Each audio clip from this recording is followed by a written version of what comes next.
జగన్మోహన్ రెడ్డి పాదయాత్ర మొదలుపెట్టకపోయే ముందే 2 అత్యంత క్లిష్టమైన, సంక్లిష్టమైన, ముఖ్యమైన అంశాల మీద కంపల్సరీ క్లారిటీ అయితే ఇవ్వాల్సినటువంటి అవసరం, అగత్యం వైసీపీకి, మరీ ముఖ్యంగా జగన్మోహన్ రెడ్డికి ఉంది. ఆ 2 అంశాలే, 1 అమరావతి, 2 పోలవరం. సో ఈ 2 అంశాలు కూడా చంద్రబాబు నాయుడు అంశాలని, వాటితో మనకి పని లేదు, అవి లేకుండానే మనం గెలిచేస్తామని జగన్మోహన్ రెడ్డి కానీ ఆయన పార్టీ కానీ అనుకుంటే అది తప్పే.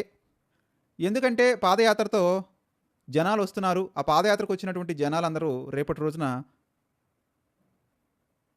పోలింగ్ బూత్లకు వెళ్ళాలి. పోలింగ్ బూత్లకు వెళ్ళి ఓటింగ్ మిషన్లో ఓట్లు నొక్కాలి. కేవలం నేను సంక్షేమ పథకాలు ఇచ్చేసాను, నా సంక్షేమ పథకాలు చూసేస్తే బటన్ నొక్కేశాను, ఆ బటన్ నొక్కడం ద్వారానే నాకు దాదాపు 39.05% ఓట్లు వచ్చాయి అంటే నేను సంస్థాగతంగా బలంగానే ఉన్నాను, ఎట్ ఎనీ ఫేజ్లో నాకు 40% ఓట్లు వచ్చేస్తాయి, ఇక రిమైనింగ్ ఏదైతే కూటమికి 55% ఓట్లు ఉన్నాయి కాబట్టి, సో ఈ 3 పార్టీల్లో ఉన్నటువంటి లుకలుకలు, అవినీతి ఆరోపణలు, ఇప్పటి వరకు ఏదైతే అసమ్మతి రాగాలు, జనంలో వస్తున్నటువంటి యాంటీ ఇన్కంబెన్సీ, ఉద్యోగులు, ఉపాధ్యాయులు, రైతులు, వీళ్ళందరూ కూడా కలిసి ఒక 10-15% ఓటింగ్ షేర్ని కూటమికి తగ్గించేస్తారు. నేను ఆటోమేటిక్గా గెలిచిపోతాను, మళ్ళీ ముఖ్యమంత్రిని అవుతాను అనుకుంటే కనుక అదంతా భ్రమే. అది ఎట్టి పరిస్థితుల్లోనూ ఈ 2 అంశాలకు, 1 అమరావతి అంశం ఎందుకు ఇంత సంక్లిష్టంగా మారింది అంటే, అమరావతి కానీ పోలవరం కానీ ఈ 2 రాష్ట్ర ప్రగతికి సంబంధించినటువంటి అంశాలు. అమరావతి నిర్మాణం కానివ్వండి, పోలవరం నిర్మాణం కానివ్వండి, పోలవరం నిర్మాణం పూర్తిగా కేంద్ర ప్రభుత్వం చేతిలో ఉన్నప్పటికీ దాన్ని పూర్తి చేయాల్సినటువంటి బాధ్యత ముఖ్యమంత్రిగా ఉంటుంది. అది చంద్రబాబు నాయుడు అయినా జగన్మోహన్ రెడ్డి అయినా ఇద్దరికీ ఉంటుంది. ఇక అమరావతి నిర్మాణంలో కేంద్ర ప్రభుత్వంతో మద్దతుతో కొన్ని బ్యాంకుల నుంచి తీసుకొస్తున్నటువంటి రుణాలు, వీటికి కూడా సంబంధించినటువంటి ప్రోగ్రెస్ అయితే చూపించాల్సి ఉంటుంది. ఈ 2 అంశాల మీద జగన్మోహన్ రెడ్డి స్పష్టత ఇవ్వకుండా ఎట్టి పరిస్థితుల్లోనూ 2029లో గెలవడం అసాధ్యం. రాసి పెట్టుకోవచ్చు వైసీపీ పార్టీ వాళ్ళు. అంటే నేను ఎందుకు అసాధ్యం అని చెప్తున్నానంటే, ఇంత డంకాపదంగా న్యూట్రల్ పీపుల్ ఓట్లు టీడీపీకి కానివ్వండి, వైసీపీకి కానివ్వండి అవసరం. ఆ న్యూట్రల్ వర్గాలే 20% ఉన్నారు. ఆ 20%లో కనీసం 10-13% మంది వచ్చి ఓట్లేస్తారు. డెఫినెట్గా గెలిపించలేకపోవచ్చు కానీ ఓడిస్తారు. ఆ ఓడించేంత పర్సంటేజ్లో, రేషియోలో ఓట్లు ఉన్నాయి. వాళ్ళందరూ వీళ్ళు రోజు చెప్పేటువంటి రాజకీయ ప్రసంగాలు, సుదీర్ఘమైన ప్రసంగాలు వినరు. వీళ్ళు చెప్పేటువంటి మాయమాటలు వినరు, కల్లబొల్లి మాటలు అసలుకే వినరు. ఎందుకంటే వీళ్ళు చూశారు. 2014లో ఆంధ్రప్రదేశ్ రాష్ట్రం విడిపోయిన తర్వాత చంద్రబాబు నాయుడు పరిపాలన చూశారు. 2019లో జగన్మోహన్ రెడ్డి పరిపాలన చూశారు. ఇంకా చూడాల్సింది ఏమీ లేదు. ప్రత్యేక హోదా గాలి కొట్టుకుపోయింది, ప్రత్యేక ప్యాకేజ్ గాలి కొట్టుకుపోయింది, ఉత్తరాంధ్ర, రాయలసీమ ఏదైతే బుందేల్ఖండ్ తరహా ప్యాకేజ్ గాలి కొట్టుకుపోయింది. సో ఇన్ని అంశాలు చూశారు. కొత్తగా చూడాల్సింది ఏం లేదు. ఇప్పుడు చూడాల్సిందల్లా కూడా ఒక్క అమరావతి, ఒక పోలవరం. అమరావతి అంటే అదేదో వైసీపీ పార్టీ, టీడీపీ పార్టీకి సంబంధించింది కాదు, అమరావతి రైతులకు సంబంధించింది కాదు, ఇది రాష్ట్రానికి సంబంధించింది, రాష్ట్ర ప్రజల ఆత్మగౌరవానికి సంబంధించిన సమస్య. కాబట్టి అమరావతి అంటేనే రాష్ట్ర ప్రజలకు ప్రేమ ఉందన్నమాట నిజం. అమరావతి కొనసాగించాలి అని ముక్త కంఠంతో రాష్ట్ర ప్రజానీకం కోరుకున్నటువంటి మాట నిజం. అమరావతి అభివృద్ధి జరగాలి అని ప్రజలందరూ ఆకాంక్షిస్తున్నటువంటి మాట కూడా అంతే నిజం. లేదు మావిగాని అంటాం, మేము అమరావతి కొనసాగించాం అంటే అది వైసీపీ పార్టీకి, వైసీపీ పార్టీ నాయకత్వానికి శరాఘాతమే. మీరు ఎన్ని రాతలు రాసినా, ఎన్ని మాటలు చెప్పినా జనం వినేటువంటి పరిస్థితులు లేరు. జనం అంతా కూడా పారదర్శకంగానే ఉన్నారు. ఎందుకు పారదర్శకంగా ఉన్నారు? జనాలు ఇంత స్ట్రాంగ్గా ఉండటానికి మెయిన్ రీజన్ అమరావతి రైతులు.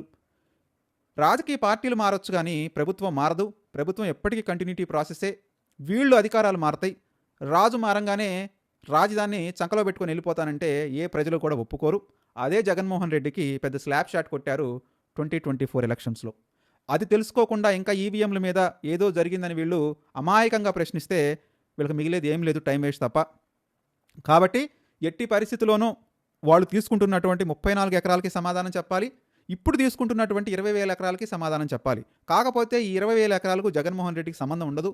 ఎందుకంటే ఇది చంద్రబాబు నాయుడు సెకండ్ ఫేజ్ ఎక్స్పాన్షన్లో తీసుకుంటుంటుంది. ఎందుకంటే ఈ మాట ఆయన ఎన్నికలకు ముందు చెప్పలేదు. కాబట్టి దీని నుంచి ఆయన కొద్దిగా బయటపడేటువంటి అవకాశాలు ఉన్నాయి. కానీ ఆ 34,000 ఎకరాలకు మాత్రం ఎట్టి పరిస్థితుల్లోనూ జగన్మోహన్ రెడ్డి సమాధానం చెప్పాలి.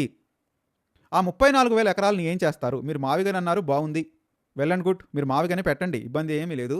కాకపోతే ఆ 34,000 ఎకరాలు ఏం చేస్తారు? ఆ రైతులను ఏం చేస్తారు? వాళ్ళని ఎట్లా కాంపెన్సేట్ చేస్తారు? వాళ్ళకి ఏదైతే సిఆర్డీఏ చట్టం ద్వారా చంద్రబాబు నాయుడు ప్రభుత్వం ఆ రోజు ఈ నవనగరాలు కడతాము, ఇంత డెవలప్మెంట్ జరుగుతుంది, మీ భూములు ఏదైతే మాకు ఇచ్చారో ఈ ల్యాండ్ పూలింగ్ చట్టం ద్వారా మీకు కోట్ల రూపాయలు మీ చేతికి వస్తాయి, కాబట్టి మమ్మల్ని నమ్మండి, మాకు భూములు ఇవ్వండి అని చెప్పినటువంటి మాటలు ఆ రోజు చంద్రబాబు నాయుడు ప్రభుత్వానికి రేపటి రోజున జగన్మోహన్ రెడ్డి గెలిపించాలి అంటే దానికి సమాధానం చెప్పాల్సినటువంటి అవసరం ఉంది. మీరు కంటిన్యూ చేస్తారా, ఆపేస్తారా? సరే ఆపేసేయండి. ఆపేశారు. ఈ రైతులను ఎట్లా కాంపెన్సేట్ చేస్తారు? వాళ్ళకి మీరు ఇచ్చేటువంటి అభయం ఏంటి? మీరు ఏమిస్తారు? ఎందుకంటే రాష్ట్రం తరపున వాళ్ళు భూములు నష్టపోయారు కాబట్టి, మీ అనవసరమైనటువంటి చెత్త రాజకీయాలకు బలైపోయారు కాబట్టి వాళ్ళని ఏం చేస్తారు? మీరు స్పష్టంగా బ్లూ ప్రింట్ రిలీజ్ చేయాల్సినటువంటి అవసరం అయితే ఉంది. ఏదో గాలి పోగేసి గాలి మాటలు చెప్పినట్టు మావిగా నేను చెప్పేస్తాను, మచిలీపట్నం, విజయవాడ, గుంటూరు మొత్తం కలిపేస్తాను, రాజధాని అయిపోయిందంటే ఈ గాలి మాటలు నమ్మటానికి జనాలు, మరీ ముఖ్యంగా న్యూట్రల్ పీపుల్ సంసిద్ధంగా లేరు. ఎందుకంటే ఇవే మాటలు విన్నాం, 14లో విన్నాం, 19లో విన్నాం, 24లో విన్నాం, ఇప్పటికీ వింటూనే ఉన్నాం. కాబట్టి ఎట్టి పరిస్థితుల్లోనూ స్పష్టమైనటువంటి బ్లూ ప్రింట్, ఇక్కడ ఈ పరిశ్రమలు వస్తాయి, నేను ఈ రకంగా మనీ గ్యాదర్ చేసి ఇక్కడ ఈ కన్స్ట్రక్షన్ స్టార్ట్ చేస్తాను. ఎందుకంటే ఈయన కన్స్ట్రక్షన్ స్టార్ట్ చేయాలన్నా కూడా మళ్ళీ అదే వరల్డ్ బ్యాంక్ దగ్గరికి వెళ్ళాలి, ఏషియన్ బ్యాంక్ దగ్గరికి వెళ్ళాలి, కేంద్ర ప్రభుత్వం దగ్గరికి వెళ్ళాలి, లేదా అప్పులు చేయాలి. చేయాల్సిన ప్రాసెస్ అది కదా. మరి జగన్మోహన్ రెడ్డి సీఎం అవగానే పొలోమంటూ పారిశ్రామికవేత్తలు వచ్చి మేము కడతామని ఏమన్నారు కదా. ఆయన చేయాలన్నా కూడా కొంత కన్స్ట్రక్షన్ చేయాలంటే సరే 20,000 కోట్లే అవుద్ది అనుకుందాం మావిగన్ కట్టడానికి. ఆ 20,000 కోట్లైనా కూడా బ్యాంకుల దాకా వెళ్ళాల్సిందే కదా, బ్యాంకుల నుంచి అప్పులు తీసుకురావాల్సిందే కదా. అంటే ఎట్లా తీసుకొస్తారు? ఎవరిని కన్సల్ట్ అవుతారు? మీరు చెప్తున్నటువంటి మావిగన్ యొక్క బ్లూ ప్రింట్ ఏంటి? ఆ బ్లూ ప్రింట్ రెడీ చేయాలి, ఎక్కడెక్కడ డెవలప్మెంట్ జరుగుతుందో రిలీజ్ చేయాలి, ఎన్ని వేల ఎకరాలు అవుతుందో రిలీజ్ చేయాలి. ఎందుకంటే ఇప్పుడు రిలీజ్ చేయడానికి ఒక ఛాన్స్ ఉంది. Chandrababu Naidu CRDA master plan ఇచ్చాడు కాబట్టి దాన్ని ఒక రిఫరెన్స్గా తీసుకొని మీరు ఒక మాస్టర్ ప్లాన్ రెడీ చేయొచ్చు ఎన్నికలకు ముందే. మావిగన్లో మచిలీపట్నం ఇట్లా డెవలప్ చేస్తాం, గుంటూరు ఇట్లా డెవలప్ చేస్తాం, విజయవాడ ఇట్లా డెవలప్ చేస్తాం, ఇన్ని లక్షల మందికి ఇంపాక్ట్ అవుతారు, ఇంతమంది ప్రయోజనం పొందుతారని మీరు జనాలకి ఎడ్యుకేట్ చేయొచ్చు. జనం వింటారు. కాకపోతే మీరు బ్లూ ప్రింట్, మీరు ఏదైతే చెప్తారో మేనిఫెస్టో, భగవద్గీత, ఖురాను, బైబిల్ అని చెప్తారో అదే మేనిఫెస్టోలో పెట్టండి. అదే మేనిఫెస్టోలో ఈ బ్లూ ప్రింట్ కూడా యాడ్ చేయండి. సో జనాలు ఏంటంటే రేపు క్లారిటీ లేకుండా, కన్ఫ్యూజన్ లేకుండా హ్యాపీగా అడుగుతాం అనమాట. మీరు మేనిఫెస్టోలోనే పెట్టారు ఈ బ్లూ ప్రింట్, ఇక్కడివి రావాలి అంటే మీరు 9 నగరాలు కడతారా, 15 నగరాలు కడతారా, 16 నగరాలు కడతారా, మీ ఇష్టం, ఎన్నైనా కట్టండి, అభ్యంతరం లేదు.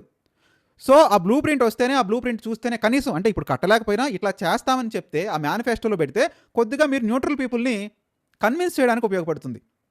సో నేనేం జగన్మోహన్ రెడ్డిని వ్యతిరేకించట్లేదు, వైసీపీ పార్టీని వ్యతిరేకించట్లేదు, ఆయన ఏం చెప్పట్లేదు. కాకపోతే ఏంటంటే న్యూట్రల్ పీపుల్ ఓట్లు మీకు కావాలి అనుకుంటే మీరు ఈ పని చేయాల్సి అయితే ఉంటుంది.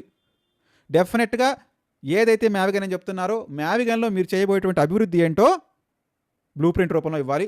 అదేవిధంగా మీరు అప్పుడు చెప్పారు 3 రాజధానులు అని, కర్నూలు, వైజాగ్. మరి మావిగన్కి మీరు కన్ఫైన్ అవుతారా? మళ్ళీ అధికారంలోకి వస్తే మాట మారుస్తారా? అది కూడా మేనిఫెస్టోలో క్లియర్గా డిక్లేర్ చేయాల్సినటువంటి అవసరం ఉంది. మేము మావిగన్కే కట్టుబడతాను, మావిగన్ బ్లూ ప్రింట్ ఇస్తాను, వైజాగ్, కర్నూలు ఎట్టి పరిస్థితుల్లోనూ రాజధాని కాదు, మావిగనే రాజధాని అని మీరు మీ స్వహస్తాలతో మీ మేనిఫెస్టోలో రాయాల్సినటువంటి అవసరం ఉంది. ఇక పాయింట్ నెంబర్ 1 పోలవరం. ఇక పోలవరం కూడా మీ కాలంలో పోలవరం ఏం జరిగిందో చూసాం. 2 మంత్రులు మారారు తప్ప పోలవరం అడుగు ముందుకు పడలేదు.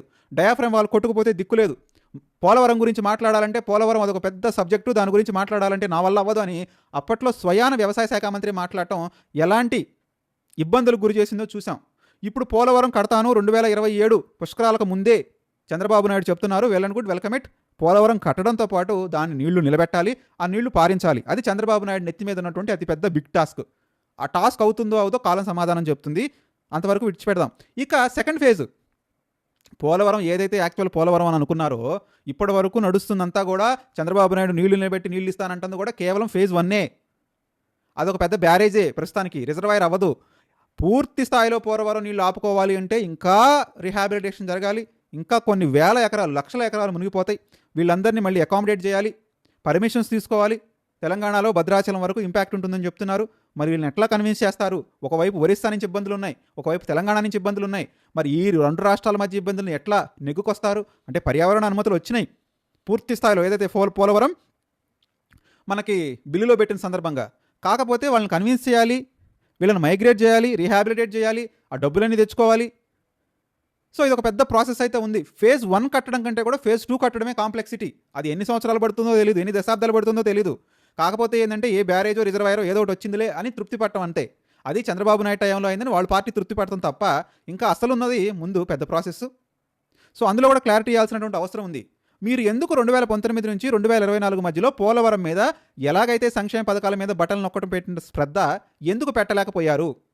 నరేంద్ర మోదీ మీ జేబులోనే ఉన్నారు, మీతోనే ఉన్నారు, మీరు ఆయనతో సైల్ అవుతున్నారు, ఆయన మీతో సైల్ అవుతున్నారు. మరి అలాంటి పరిస్థితుల్లో మీరు ఎందుకు పోలవరాన్ని ముందుకు నడిపించలేకపోయారు? మీకు వచ్చినటువంటి అడ్డంకులేంటి?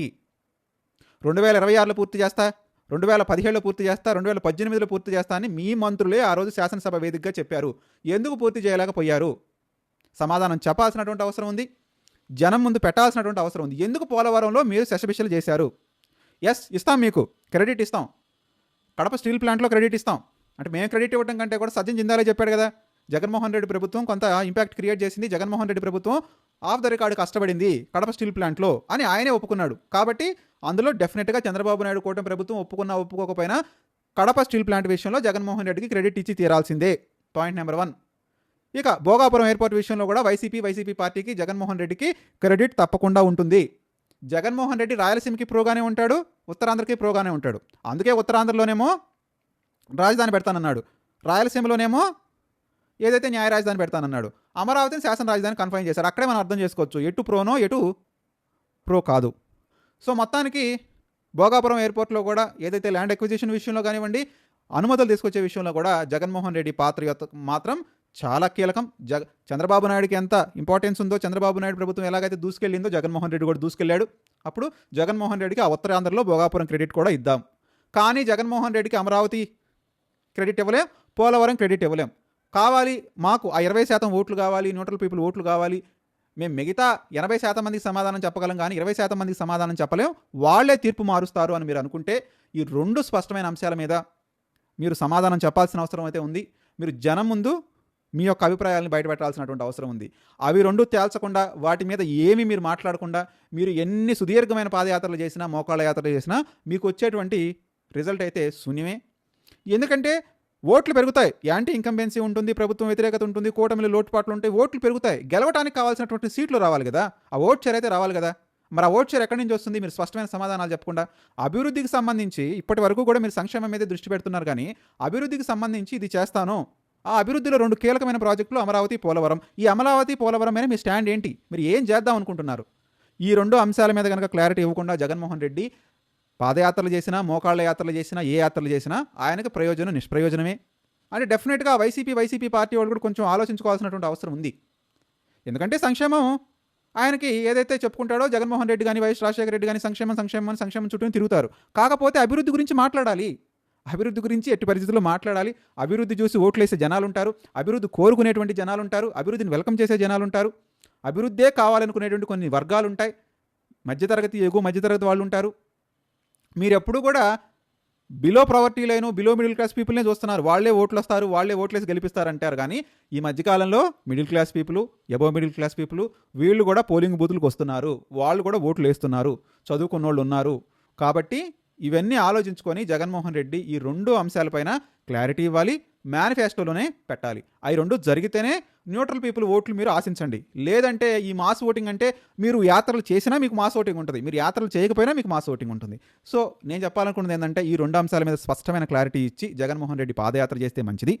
ఒకవేళ క్లారిటీ రాకపోతే జనం కూడా అదే అడుగుతారు, మరీ ముఖ్యంగా న్యూట్రల్ పీపుల్ అదే అడుగుతారు, మీరు ఏం చేస్తారు, మీ స్టాండ్ ఏంటి అని. సో ఓడిపోయిన తర్వాత తీరిగ్గా కూర్చొని ఈవీఎంల గురించి బాధపడటం, మేమేదో అనుకున్నాం ఏదో అయ్యింది, అక్క చెల్లెమ్మలు ఓట్లు లేదని తీరిగ్గా బాధపడితే వచ్చేటువంటి ఉపయోగం ఏమి ఉండదు. కాబట్టి ఇప్పటికైనా కళ్ళు తెరవండి, మీ మేనిఫెస్టోలో సుస్పష్టంగా పెట్టండి పోలవరం, అమరావతి మీద మీ అభిప్రాయాలు ఏంటి, మీ వ్యూ ఏంటి, మీ మాస్టర్ ప్లాన్ ఏంటి, మొత్తం పొందుపరచాల్సినటువంటి అవసరం ఉంది. అప్పుడే గెలిచేటువంటి అవకాశాలు ఉంటాయి, న్యూట్రల్ పీపుల్ ఓటేసేటువంటి అవకాశాలు ఉంటాయి. సో మీరు కూడా మీ అభిప్రాయాన్ని స్పష్టంగా కామెంట్ రూపంలో తెలియజేయండి. నిజంగా జగన్మోహన్ రెడ్డి పాదయాత్ర చేసినంత మాత్రాన ఒరిగేదేం లేదు. పాదయాత్ర చేసి కూడా ఈ 2 అంశాలపై స్పష్టమైనటువంటి సంకేతాలు ఇస్తేనే, వివరణ ఇస్తేనే, మేనిఫెస్టోలో పెడితేనే జగన్మోహన్ రెడ్డికి గెలుపు అవకాశాలు ఉంటాయా లేదా మర్చిపోకుండా కామెంట్ చేయడానికి ప్రయత్నించండి.